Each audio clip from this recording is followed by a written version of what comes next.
일반인들이 쉽게 접근할 수 없었던 유물 발굴 현장이 실시간으로 공개되면서 큰 관심이 집중되었습니다.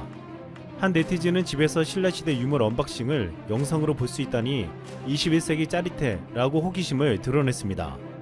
과연 1500년 전 신라인의 무덤이 어떻게 생겼으며 그 속에는 어떤 보물이 들어있을지 모두가 주목했습니다. 당시 태풍의 영향으로 현장 유물 설명을 영상 녹화로 보여주었는데 놀라운 것들이 등장했습니다. 무덤 전체가 공개되면서 머리부터 발끝까지 화려한 장신구로 온몸을 감싼 무덤의 주인공이 나왔습니다. 육신은 검은 흔적만 남기고 사라졌지만 금빛 장신구들은 그 자리에서 그대로 반짝이고 있었습니다. 금동관부터 신발까지 길이를 감안하면 묻힌 사람의 키는 170cm 정도로 추정되었는데 장신구 종합 세트로 미루어 귀족 이상의 계급을 가진 여성으로 추정되었습니다. 그녀의 머리엔 길이 30cm 금동관을 쓰고 허리엔 작은 은장도를 매달았으며 10손가락에 10개 은반지, 양팔목엔 8개 팔찌를 끼고 있었습니다. 이를 보고 네티즌들은 1500년 전 이 땅의 기술이라니 진짜 놀랍다. 그냥 귀족인데 반지 10개, 팔찌 8개 플렉스, 신라 굿지네 등의 댓글을 달며 놀라움을 나타냈습니다. 영상을 보면서 한 네티즌은 블루베리처럼 생긴 건 뭐죠? 라고 묻자 블루베리처럼 보이는 것은 코발트색 유리 구슬입니다 라고 알려주면서 쌍방향 소통의 모습을 보여주었습니다. 이에도 이 고분에서는 감유리 구슬과 금동관, 금동신발, 금귀걸이, 가슴 꾸미개 등 중요한 유물들이 발견되었습니다. 이처럼 최근 발굴되는 신라 유적들은 1500년이 지났음에도 놀라울 만큼 잘 보존되어 있었습니다. 1961년 2월 영국 비토리아 박물관에서 신라시대 조각과 자기, 그림 등 총 152점의 유물이 공개되었습니다. 여기서 유독 눈길을 끈 것은 신라시대의 금관이었습니다. 당시 데일리 텔레그래프와 모닝 포스트지는 이렇게 말했습니다. 가장 매혹적인 것은 정교한 금관이다. 다행스러운 것은 이 금관이 14세기 동안이나 조금 더 상하지 않고 보존되어 있다는 사실이다. 이처럼 외신에서 평가받을 만큼 신라의 유적이 잘 보관되어 있는 데는 놀라운 이유가 있었습니다. 그동안 많은 고분들의 유물이 도구된 것과 달리 신라의 유물들은 고분 안에 고스란히 보존되어 있었습니다. 그 이유는 신라의 고분은 도저히 도굴하기가 쉽지 않았기 때문입니다. 신라의 돌무지 덧널무덤의 건설법은 함부로 파낼 수 없게 치밀하게 설계되어 있었습니다. 우선 이 무덤에는 거대한 양의 흙과 돌이 들어가서 이를 파헤치기가 쉽지 않았습니다. 황남대총 발굴 당시 23m 봉분에 쌓인 흙의 양은 무려 1600톤으로 흙과 돌을 제거하기 위해 동원된 인원은 3500명이었습니다. 그런데도 작업이 쉽지 않아 당시 발굴 역사상 최초로 컨베이어 벨트를 도입해서 겨우 2년 3개월 만에 발굴을 끝낼 수 있었습니다. 또한 그 안에 세워진 목관이 무너지면 그 외곽을 둘러싼 큰 맷돌이 무너져 목각 안으로 다 함몰되는 구조였습니다. 즉 돌무더기를 사용한 돌무지 덧널무덤은 그 누구도 파헤칠 수 없도록 설계된 자연과학적 도굴 방치 장치였습니다. 이 때문에 일제시대에도 훼손되지 않고 잘 보존될 수 있었다고 보고 있습니다. 아시다시피 우리나라의 역사적인 유물은 일제시대 때 수없이 훼손되었습니다. 일제는 조선 총독부를 세우고 조선의 5대 궁궐, 200여 개의 역대왕 등 수많은 지하 고분들을 파헤치고 가져갈 수 없는 것들을 모조리 파괴했습니다. 게다가 일제는 유물의 소유자는 조선 총독의 명령에 의해 그것을 국립박물관 미술관에 바쳐야 한다는 법령을 선포했습니다. 이에 금관, 고려 상감자기, 이조백자, 불상 등을 빼돌려 도쿄 우에노 박물관이 진열하고 일본의 국보로 세상에 공개하기도 했습니다. 이때 일본에서 우리의 역사를 훼손하고 고려시대 무덤을 도굴하기 위해 만든 것이 있습니다. 바로 고려장이라는 풍습이었습니다. 고려장이라는 것은 고려시대에 늙고 병든 부모를 지게해 지고 산에 가서 버렸다는 풍습으로 알려졌지만 이것은 일제가 만들어낸 거짓임이 드러났습니다. 실제로 고려시대에는 방역과 더불어 불효를 중죄로 여겨 엄벌했고 고려장에 대한 기록은 어디에도 존재하지 않았습니다. 역사 전문가들은 고려장은 고려시대에 실제하지 않았으며 일제가 허구적으로 만들어낸 것으로 보고 있습니다. 고려장 이야기는 일제시대에 조선총독부에 의해 저술된 조선동화 대집에 최초 등장했는데 이 책이 만들어진 시점은 일제의 극심한 도구 시점과 일치했습니다.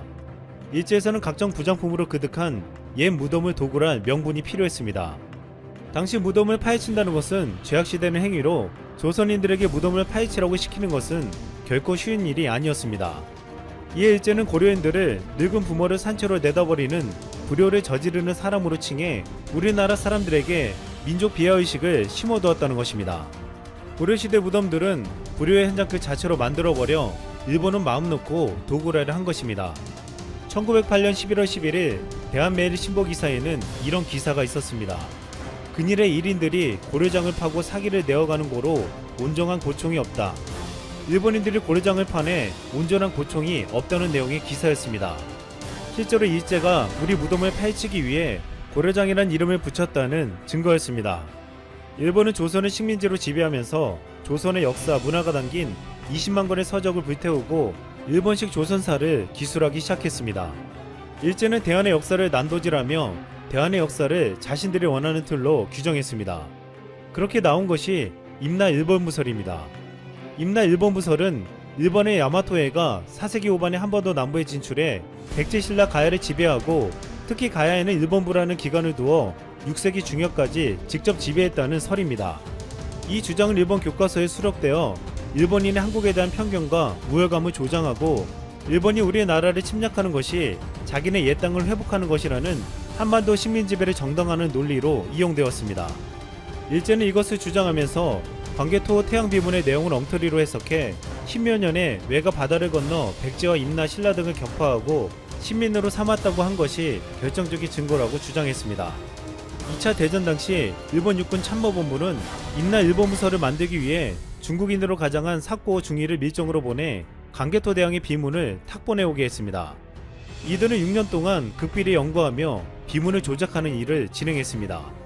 광개토 대왕의 비문에는 신라성에 들어온 왜구가 고구려 원정군에 의해 크게 괴멸했다는 말이 적혀 있었는데 그들은 본문에 왜구 대개를 석회를 발라 왜만 왜개라고 조작했습니다.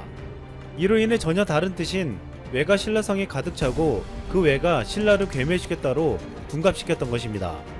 이렇게 조작된 비문을 탁본해 일본 육군 참모본부가 펴낸 헤어록에 발표하게 되었습니다.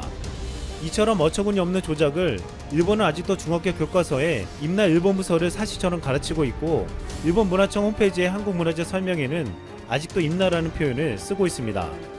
일본은 한반도를 침략하면서 우리의 역사를 왜곡하고 날조했습니다. 특히 백제에 대한 컴플렉스를 가지고 있던 일본은 대표적으로 백제 일본 총리로 유력한 스가 요시히데 관방장관이 강제징용 배상 문제와 관련해 연일 강경 메시지를 내놓고 있어 아베의 길을 따를 것이라는 우려가 나온다. 스가 장관은 7일 요미우리 신문 인터뷰에서 징용배상 문제를 언급하며 한일 관계에선 국제법 위반에 철저히 대응해 나가겠다고 말했다.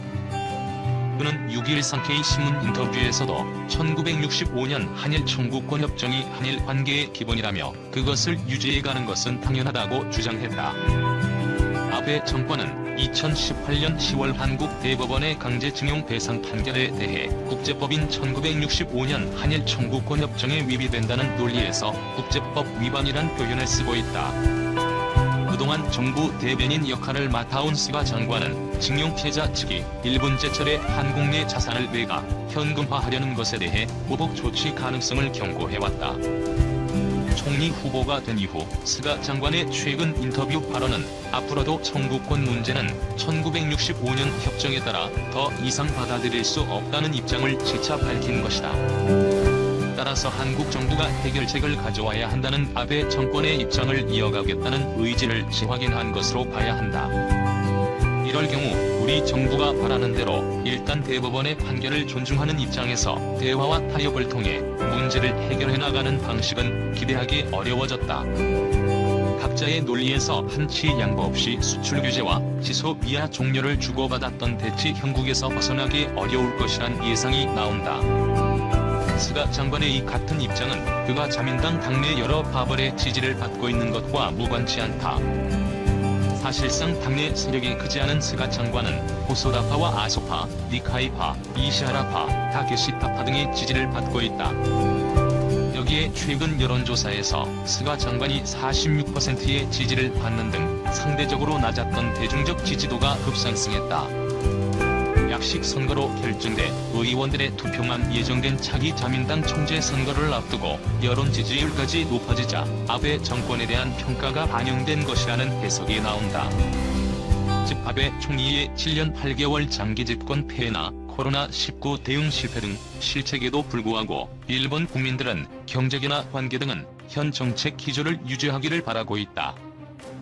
실제 요미우리 신문의 지난 4에서 6일 여론조사에서 아베 정부의 실적에 대해 긍정적으로 평가한다가 74%로 높게 나왔다. 이 조사에서 여론은 아베 정부에 대해 외교와 경제, 정치적 안정을 높게 평가했다. 게다가 스가 장관은 강력한 리더십을 발휘하기보다 여러 사람의 의견을 들으면서 조정하는 역할을 하는 인물로 평가를 받고 있다. 여전히 자민당 내 영향력을 유지할 아베 총리를 비롯한 주요 인물들과 협의해가면서 해법을 찾을 것이라는 관측도 나온다. 현재 야당인 입헌민주당과 국민민주당이 통합 수순을 밟고 있지만 여전히 자민당에 비해 열세인 상황에서 스가 장관이 총리직에 오르더라도 총리만 바뀔 뿐 관료와 정책 집단이 변하지 않기 때문에 결국 지금까지의 정책 기조는 유지될 것이고, 이중 갈등 속 한국 정부의 입장이 일본 정부와 다른 것도 한일 관계의 파격적인 개선을 기대하기 어려운 대목이다. 한일 관계 변화도 예상하기 어렵다는 전망이 커지고 있다. 일본으로서는 미일 동맹 차원에서 한국 정부 때리기 역할을 지속적으로 유지해 나갈 이유가 있기 때문이다. 한편 자민당은 8일 아베 총리의 사의 표명에 따른 총재 선거를 고시하고 후보 등록을 받았다. 총리 후보 의사를 밝혔던 스가 요시히데 관방장관, 기시다 후미오 자민당 정무조사회장, 이시바 시게로 전 자민당 간사장 3명이 고시 직후에 각각 지지의원 20명 이상의 추천을 받아 후보 등록을 마쳤다.